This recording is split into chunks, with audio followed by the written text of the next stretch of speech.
Marami pa rin pedestrian ang nag-jaywalking kaysa dumaan sa tamang tawiran, lalo na sa EDSA.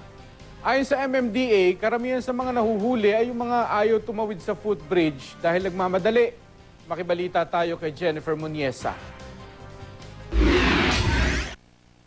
Sa kabila ng kaliwat ka ng babala kontra jaywalking sa kahabaan ng EDSA, marami pa rin ang mga pasaway na lumalabag dito, gaya ng ilang natsyempohan ng news team kaninang umaga. Tila hindi alintana ang peligro ng pakikipagpatintero sa mga humaharurot na mga sasakyan. Ba't dito pa rin po kayo tumatawid? Wala pa.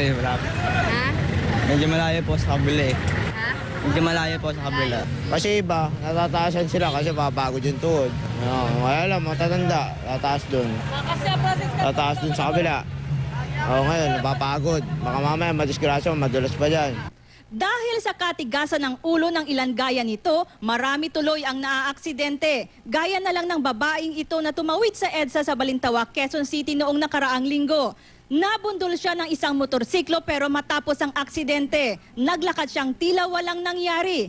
Hindi naman daw nagkulang ang mga otoridad sa pagpapaalala sa publiko tungkol sa jaywalking. Sa isang pag-aaral sa Harvard University sa Amerika, pagsapit ng taong 2020, magiging pangatlo na ang aksidente sa kalsada sa mga pangunahing sanhi ng pagkamatay sa buong mundo. Sa tala naman ng Metro Manila Development Authority, tinatayang nasa 14 ang nasasagasaan araw-araw sa Metro Manila pa lang. Sa unang bahagi naman ng nakaraang taon, mahigit 22,000 ang mga nahuling nagje-jaywalk. Umakyat naman ito sa mahigit 30,000 pagsapit ng third quarter ng 2013. Ang sinumang mahuhuli pagmumultahin ng 200 piso. Kung ayaw namang magbayad, isinasailalim sila sa seminar. Exempted sa penalties ng naturang batas ang mga senior citizen, mga buntis, minor de edad at mga foreigner. Jennifer Muniesa, Nagbabalita, Pilipinas.